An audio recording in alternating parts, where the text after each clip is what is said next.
할렐루야. 요즘 날이 차가워졌죠.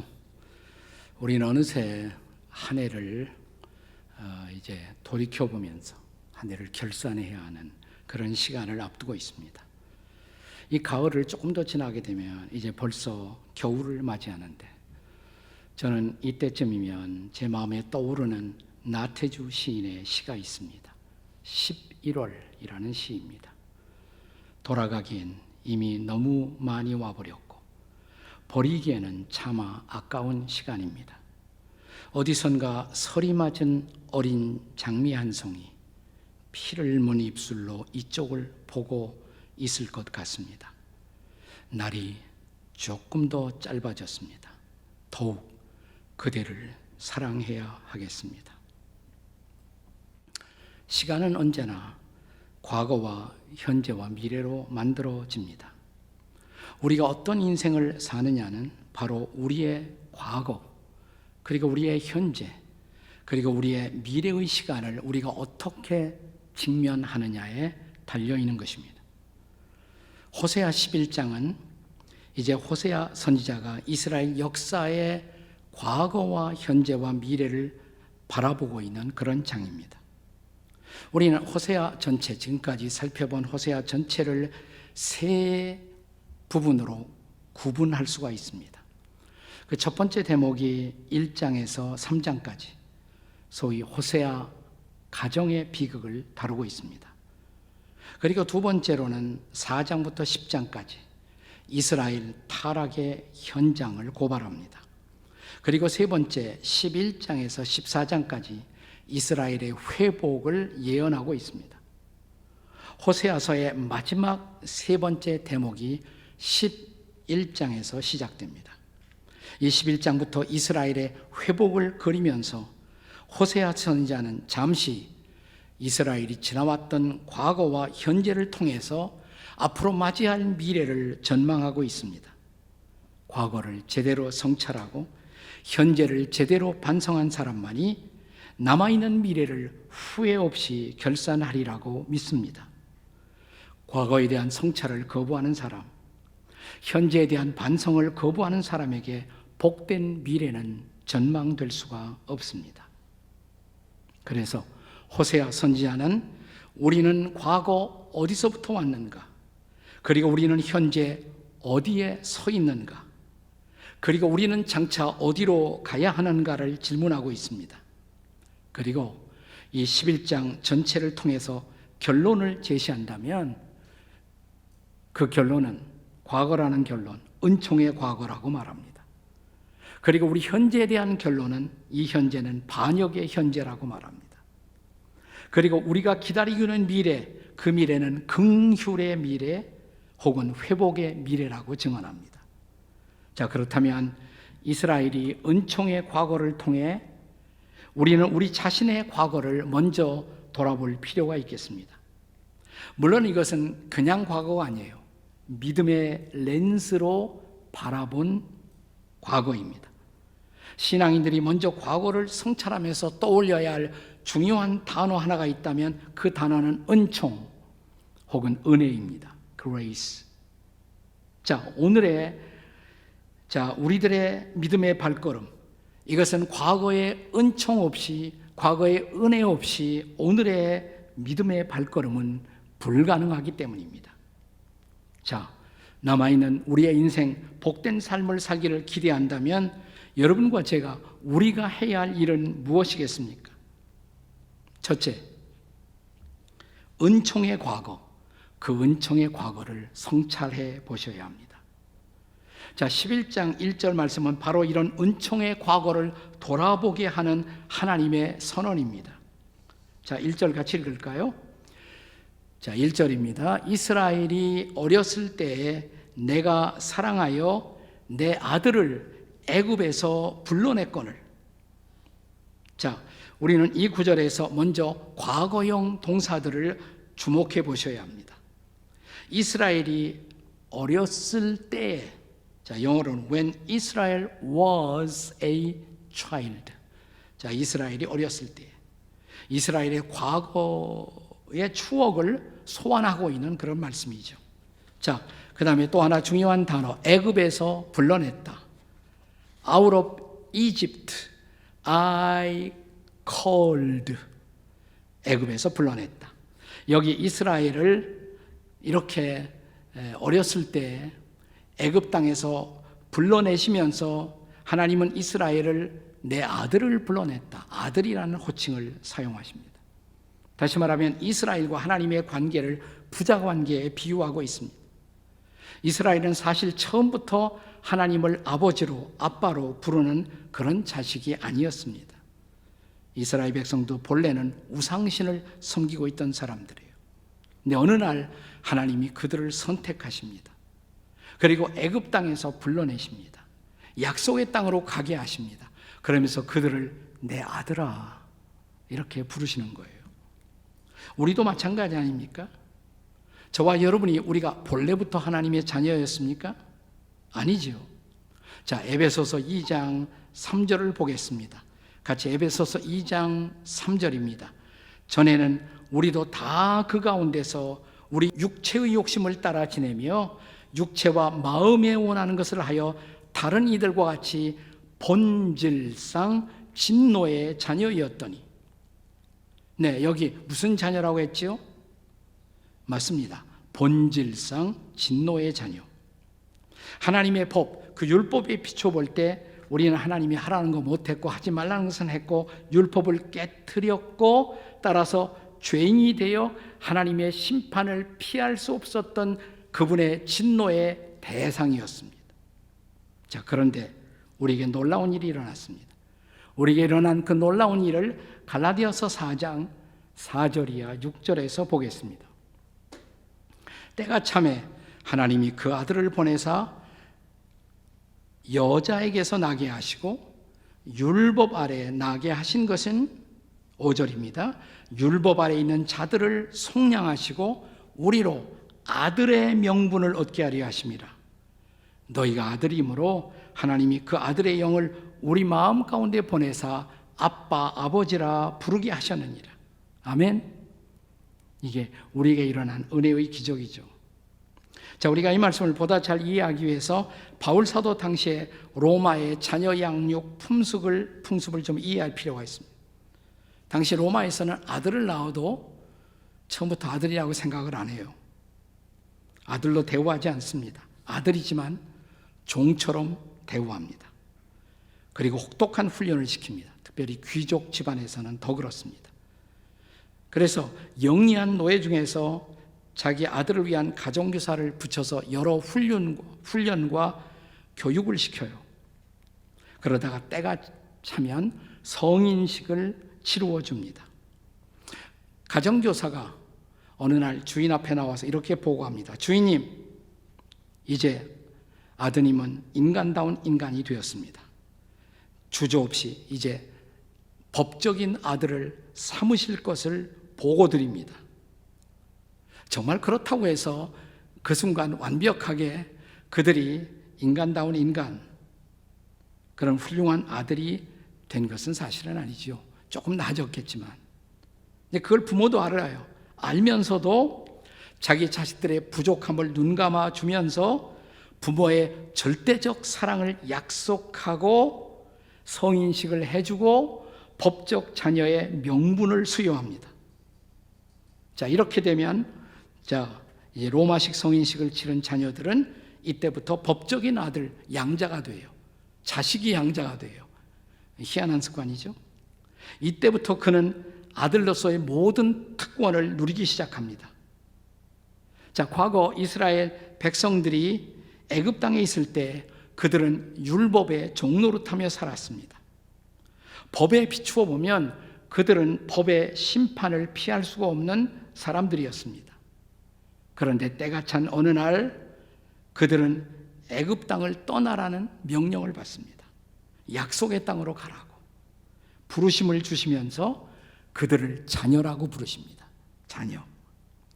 이것은 사실은 은혜예요. 전적인 하나님의 은혜입니다. 근데 이것이 저와 여러분, 우리에게도 일어난 사건이 아닙니까? 우리가 어느 날 더 이상 율법의 노예가 아니라고, 법에 비추어 심판받을 자가 아니라고, 예수를 믿는 순간 하나님의 아들이신 예수를 영접하는 순간 우리는 죄 사함 받고 하나님의 자녀라는 놀라운 명분이 선언되는 것입니다. 이것이 은혜죠. grace, 은총, 일방적인 사랑, 혹은 영어로 말하면 무조건적인 호의, unconditional favor, 조건 없는 호의예요. 그래서 우리가 하나님의 자녀가 된 것입니다. 이것이 우리들의 은총의 과거인 것입니다. 사실 본문 4절의 증언처럼 사랑의 줄이 우리를 이끌어서 경험하게 된 황홀한 은총의 과거인 것입니다. 자, 이제는 두 번째로 우리는 더 나아가서 이제 은총의 과거를 떠나 반역의 현재를 반성할 필요가 있습니다. 반역의 현재.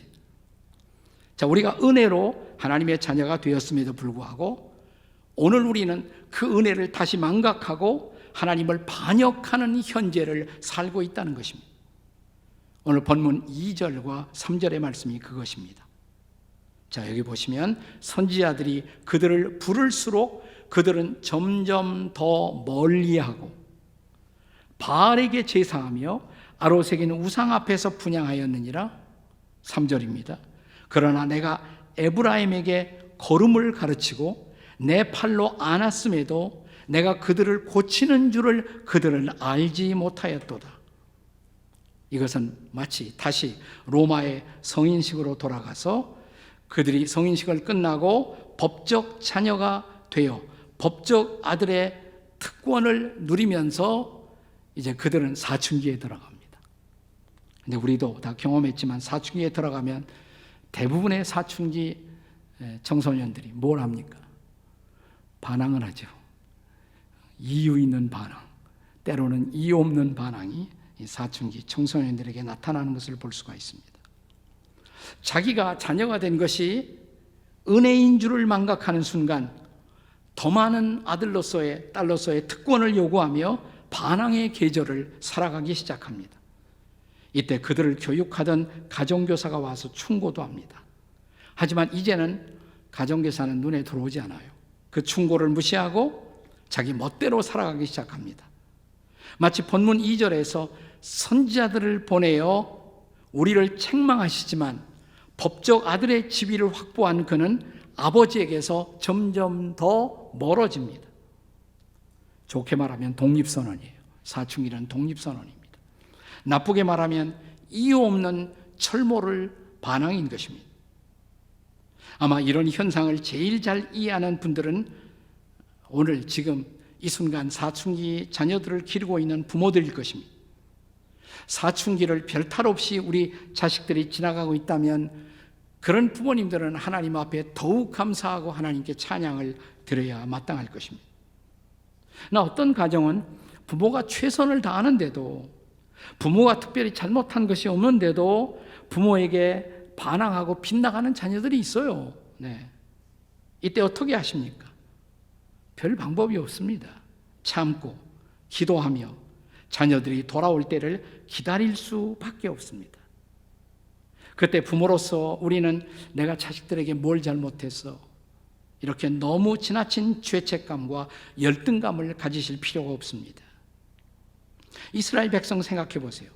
자, 그들을 애굽 땅에서 종살이하던 그들을 불러내어 약속의 자녀로 삼아 주셨습니다.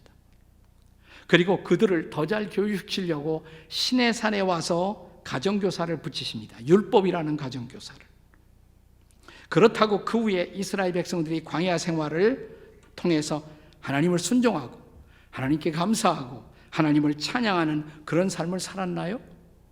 아니죠. 그들은 여전히 불순종하고 여전히 불평하고 여전히 반역하지 않았습니까? 어쩌면 오늘 여러분과 저 우리의 인생이 아직도 이런 철들지 못한 사춘기 인생일지 모릅니다. 이유 없이 반항하고 이유 없이 불평하고 이유 없이 불순종하고 말입니다. 참다 못한 하나님은 다시 반역하는 우리를 교육하고자 채찍을 드십니다. 아니 3절의 말씀처럼 우리의 걷는 걸음을 다시 가르쳐 주시고 그의 팔로 우리를 껴안고 우리를 고치십니다. 강권하면서. 그래도 깨닫지 못하고, 그래도 반항이 계속되면 할 수 없이 그분은 사랑의 징계를 내리십니다. 5절 말씀에 보면 오늘 본문 5절에 애굽으로 돌아갈 수 없는 그들을 이제는 저 북방 아수르의 노예가 되게 하신다고 말합니다. 그런데 이것도 은혜라고, 이것도 사랑이라고 말씀하십니다. 혹시 히브리서 12장 6절의 말씀을 기억하시나요? 다 같이, 주께서 그 사랑하시는 자를 징계하시고 그가 받아들이시는 아들마다 채찍질하심이라. 내 인생에 이해하기 어려운 시련과 고난이 있을 때 우리가 기억할 메시지, 우리의 반역의 현재를 반성할 필요가 있다는 것입니다. 그리고 그때 더 기억해야 할 메시지, 그분은 여전히 우리를 사랑하신다는 것, 사랑하시기 때문입니다. 사랑의 줄로 우리를 이끌고 계시다는 것입니다. 자, 이제 기억해야 할 오늘 본문이 가르치는 세 번째 메시지. 자, 우리는 은총의 과거를 성찰하고 반역의 현재를 반성하면서 이제 마지막 세 번째로 긍휼의 미래를 기대하셔야 합니다. 긍휼의 미래. 본문 4절을 보세요. 내가 사람의 줄, 곧 사랑의 줄로 그들을 이끌었고 그들에게 대하여 그 목에서 멍에를 벗기는 자같이 되었으며 그들 앞에서 먹을 것을 두었노라. 자, 여기도 동사들이 과거로 표현되었지만 이것은 과거의 경험을 통해서 과거에 이렇게 하신 하나님, 우리의 미래에도 이렇게 하실 것이라는 기대를 가져라 이 말입니다. 자, 과거 이스라엘 부모들의 교육에서는 어린아이들을 보호하고 인도하기 위해서 아이들이 아주 어렸을 때 겨우 걸음만 하고 막 다니기 시작할 때, 그럴 때 부모와 아이들을 연결하는 줄을 사용합니다. 요즘 이런 거 생각해 보시면 돼요. 요즘은 애완용 시대가 돼서 가만히 보니까 개 팔자가 사람 팔자보다 좋아요. 훨씬 더 개를 잘 이렇게 대우하지 않습니까? 그리고 개를 데리고 산책하는 분들을 보면 줄을 들고 다녀요. 줄을 메고 있어요. 줄로 이렇게 인도도 하고 끌기도 하고 보호하기도 하고 줄을 사용합니다. 네. 그 줄은 애완용 견공들을 보호하고 인도할 목적으로 주인과 이렇게 연결된 그런 줄이죠. 근데 여기 본문에 보면 사람의 줄 그랬어요. 사람의 줄. 그리고 사랑의 줄. 왜? 이 줄은 사람의 줄이라는 것을 강조한 이유가 뭐냐?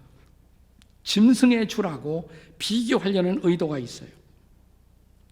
짐승을 끌고 다니다가 짐승이 잘못하면 요즘은 그것도 견공학대에 속하겠지만 옛날에 짐승이 제대로 대우받지 못하는 시절은 이렇게 줄을 메고 가다가 잘못하면 줄을 확 당기면서 정신 바짝 차리도록 주인들이 견공들을 그렇게 대할 수가 있습니다. 그런데 여기 호세아 선지자는 사람의 줄, 곧 사랑의 줄은 그럴 수 없다는 것입니다. 그러니까 우리 자녀들이 잘못하면 짐승 취급을 해서 확 그렇게 때리고 학대하고 할 수는 없다 이 말이에요. 정상적인 부모라면 어떻게 합니까? 줄이 있다면 눈치챌 정도로만, 조금 잘못 가는 것 같으면 깨달을 정도로만 살짝 당깁니다. 가만히 부드럽게 당깁니다. 그게 바로 사랑의 줄이에요. 사랑의 줄. 자, 우리 하나님의 자녀들은 이 주님의 사랑의 줄에 매여 이끌림을 받고 있다는 것입니다. 그래서 그분은 우리에게 무거운 멍에를 메워주시는 분이 아니라 오히려 멍에를 벗겨주신다고 말합니다. 우리를 책망도 하시지만 다음에는 반드시 더 좋은 먹을 것을 공급하신다. 그것이 하나님의 사랑의 훈육의 방식입니다. 그래서 그분은 반역하는 우리에게 8절에서 이렇게 호소하십니다. 자, 오늘 본문 8절 보시면 에브라임이여 내가 어찌 너를 놓겠느냐, 이스라엘이여 내가 어찌 너를 버리겠느냐, 내가 어찌 아드마같이 그 다음에 스보임이 나와요. 아드마 스보임은 다 소돔 고모라 옆에 있는 위성 도시들이에요. 그런 도시들처럼 버려두겠느냐? 내 마음이 내 속에서 돌이켜 나의 긍휼이 온전히 불붙듯 하는도다. 하나님이 마음을 바꾸어 우리를 채찍하려던 마음을 돌이키사 우리에게 긍휼을 베푸신다고 말씀하십니다. 불타오르는 긍휼, 불쌍히 여기심으로 우리에게 회복의 미래를 주신다는 것입니다.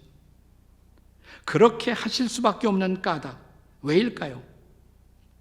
우리가 탈무드를 읽어보면요, 자, 이런 말이 있어요.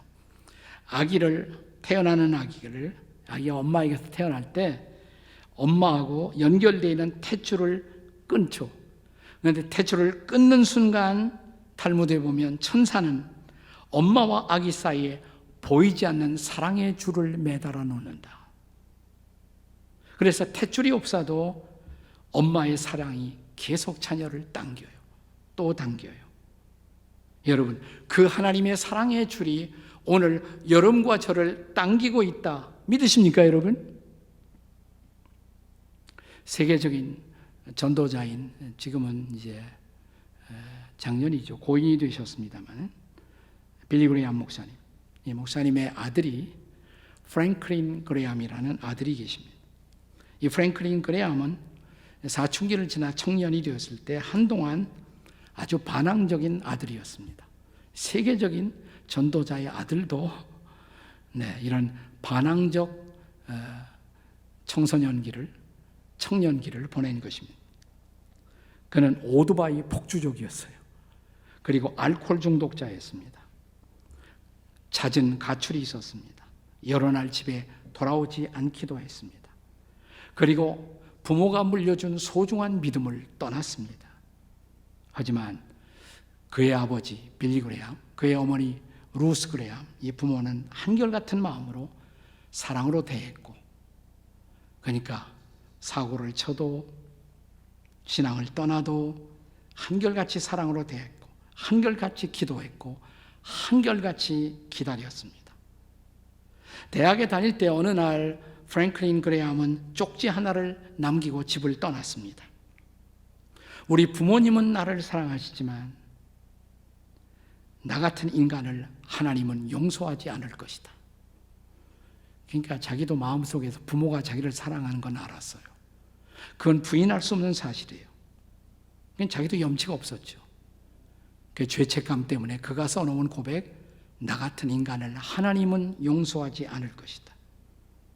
그런데 그런 자신의 반항에도 불구하고 변함없이 나를 사랑하는 부모님에 대한 죄책감의 발로로 그는 이 쪽지 하나를 남기고 집을 나가는 것입니다. 세계를 떠돌다가 그가 이스라엘 예루살렘에 갑니다. 예루살렘의 호텔에 들어갔어요. 마음이 허탈했습니다. 호텔에 비치되어 있는 기드온 성경 있죠. 성경을 우연히 끄집어내서 그 성경을 펴는 순간 자기 눈앞에 들어왔던 말씀이 로마서 8장 1절이었습니다. 그러므로 이제 그리스도 예수 안에 있는 자에게는 결코 정죄함이 없나니, 결코 정죄함이 없나니, 결코 정죄함이 없나니. 아니, 나 같은 자를 결코 정죄하지 않으신다고. 아니, 나를 용서하신다고. 나 같은 자를 용서하신다고. 나 같은 자를 사랑하신다고. 걷잡을 수 없는 눈물이 쏟아집니다. 무릎을 꿇었습니다. 그는 통곡하고 기도하며 그날 죽게 돌아왔습니다. 그리고 그는 아버지 빌리 그레이엄의 뒤를 이어 다시 세계적인 전도자가 되었습니다. 내년에요. 내년 코로나 사태만 조금 잠잠한다면 내년 6월에 한국에서 이 프랭클린 그레이엄 서울 전도 축제가 지금 예정되어 있어요. 그는 이제 아버지의 뒤를 이어 전 세계를 다니면서 복음을 전하는 아들이 되었습니다. 하나님은 그를 긍휼히 여기셨습니다. 그리고 다시 기회를 주셨습니다. 회복의 은혜를 주었습니다. 이 은혜가, 이 사랑이 함께하는 여러분과 저, 그리고 우리 민족, 그리고 우리 한국교회가 되시기를 주님의 이름으로 축복합니다. 아멘.